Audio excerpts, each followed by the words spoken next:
My husband died of AIDS in 1998, and my daughter died of AIDS in 2002. This led to my going for an HIV test, and I'm living with the HIV virus.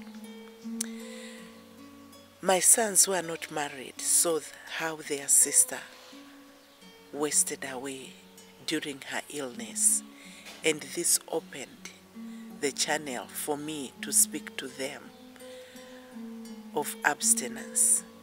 And they have seen the problems that we have faced because of the AIDS in our own home. Each one of us has been affected.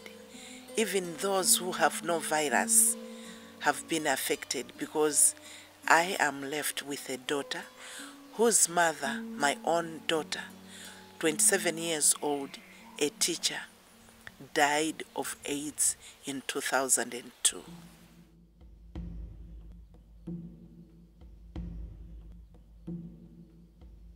Zina yanga ndine Sungana Mapata, ndimakhala ku Lilongwe ndi mayi yanga ndi bambo anga.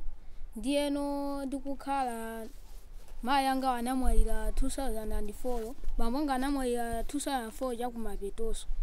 Ndiyeno zidachitika chochicha, tinakhala masiku angapo atamwalira onsewo, ndipo anabwera ankolo titenga kufika kuno. Titabwera tinafikira kuno ndithu malo abwino, ndipo kuno kuti kukhala bwinobwino sitikuvutikira, tikungovutikira mwachocho poti agogo ndi mmene amatilelera.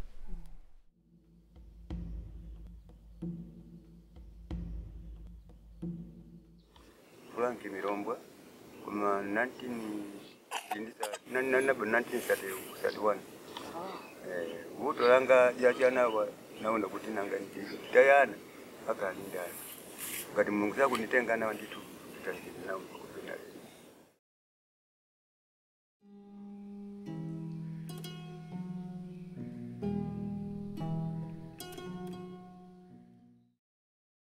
Research has shown that if you invest in children, you help to break the poverty cycle, which is passed from generation to generation because people are illiterate.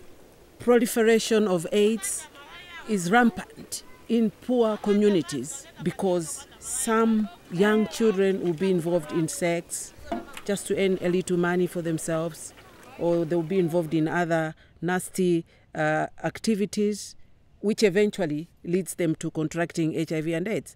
And so we are saying, for us to play a role in reducing the spread of HIV or to raise an HIV/AIDS-free generation, we need to invest in early childhood. That's why we are targeting children from 0 to 8 years old, and we are also targeting their families.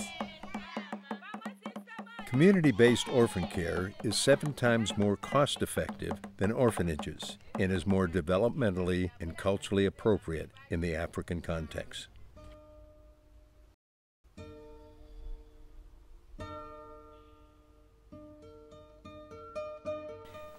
From the Early Childhood Development Mission surfaced the need to work with the village elderly. This outreach is to the old Gogos or grandparents who are burdened with raising their orphan grandchildren left by their parents due to the AIDS pandemic. With only the land they live on, the village Gogos struggle to feed, clothe, and keep the children in school. Gogo Grandmothers is a grandparent-to-grandparent project which links grandparents from developed countries to grandparents caring for orphans in developing countries. Its mission is to provide a connection and relationship between grandparents giving and grandparents receiving by praying for each other, providing for food, seed, fertilizer, clothing, and the necessities of life, and by supporting community-based initiatives so that the orphans and vulnerable children continue to develop within family and community environments. Ife timakumana kwa azigogo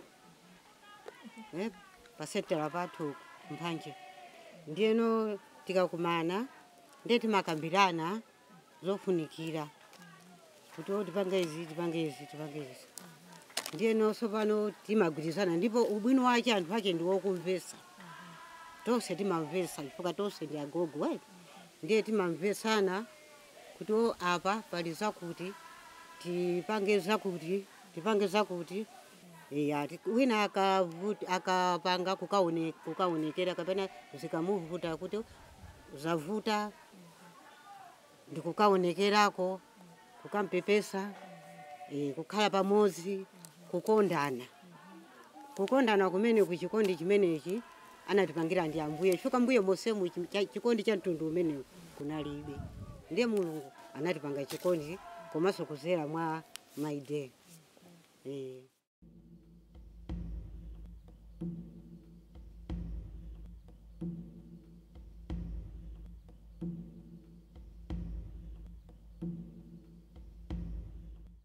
AIDS has distorted the demographic structure of African states by claiming the lives of people who are in the prime of their working life, threatening national economies with collapse. The result is societies which mainly consist of the very young and the very old. At the same time, about half of all new infections occur in young people aged 15 to 24 years, impacting the next generation. The disease is thus clouding the future of entire nations and threatens to hold back the hopes of an entire continent. If the HIV/AIDS pandemic is to be curbed, there must be a paradigm shift in one's worldview in order to change behavior. Why Wait is an 8-year curriculum written in Africa for Africans to specifically address age-appropriate needs of primary and secondary students. This biblically based curriculum addresses the values of life that will lead youth to embrace the big ABCs of AIDS prevention. Abstinence affirms human dignity and God-given responsibilities. Being faithful in marriage builds strong, supportive families. Christ-like character demonstrates control, commitment, and compassion.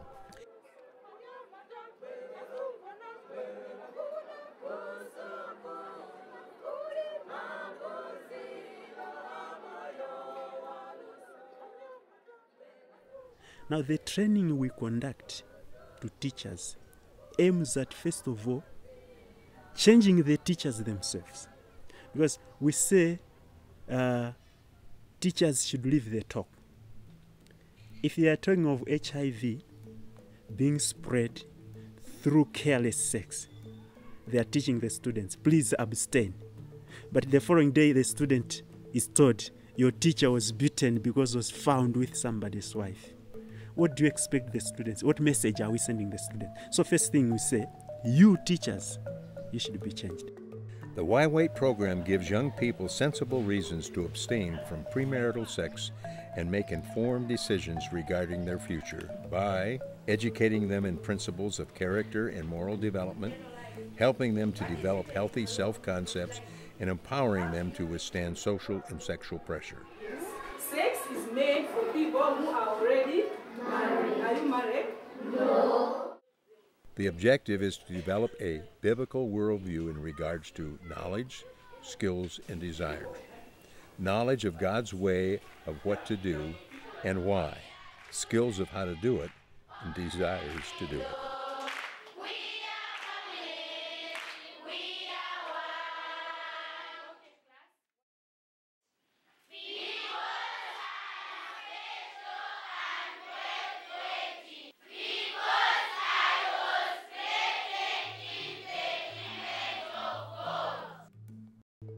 Another story I thought maybe I would share with you is this one. When we were teaching Why Wait at one of the schools, because we were telling the students that God gave them the sex organs, but He would want them to wait, use them only when they have got what? Married. To somebody who also waited for them. One of the students asked the question. I liked it. He said, okay, you say God gave us the sex organs. But why did He give us these sex organs so early if He knew that we would want to use them only when we are ready for marriage? I thought that was a very nice question, because at times people have tended to be careless simply because they think when created, God knew that they should have these organs to make use of them. So one of our colleagues gave an answer. He just asked them to say, at home, what time do you take lunch? So they said 12 or 1. Okay. What time is relish prepared?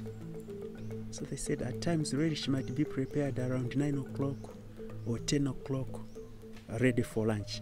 So I said, okay, when relish has been prepared, do you start eating right away before it's lunchtime? They said, no, wait until what? Lunchtime. So I simply said, okay, these organs are given to you much earlier, so that you wait, keep them safely until when it's lunchtime. I've learned that I should wait, so that like maybe about having relationships, so that I should wait and I can do it in future after I've done my education. Let me give you an example of the impact of Why Wait in one primary school. One of our senior trainers was transferred there to be the headmaster in the third term of 1998. And in that year at the school, he did the research and found that there were over 560 dropouts in an enrollment of over 7,000 pupils. Of those, over 130 were girls who dropped out due to pregnancy. The following year, he asked the teachers if they were interested in being trained in Why Wait, and about a quarter of the teachers wanted to be trained. So by the end of the year, the first year of implementation of Why Wait, the dropout rate had gone down to less than 300, and of those, only just over 20 were due to pregnancy. The following year, the dropout rate went down by another half. The girls who dropped out due to pregnancy, there were only 2, one of which was due to rape. Since 2001, there was never more than 2 girls dropping out due to pregnancy, and never more than 10 pupils dropping out in any one year. It's my hope that the future generation, with Why Wait, is going to be free of, once again, the HIV/AIDS. Students are going to reach their destinations. So we are going to have a future which is better, but there's need for Why Wait lessons to be intensified in all the schools, whether in Malawi or abroad. Because I have seen how positively the Why Wait lessons are now helping us as teachers as well as the students.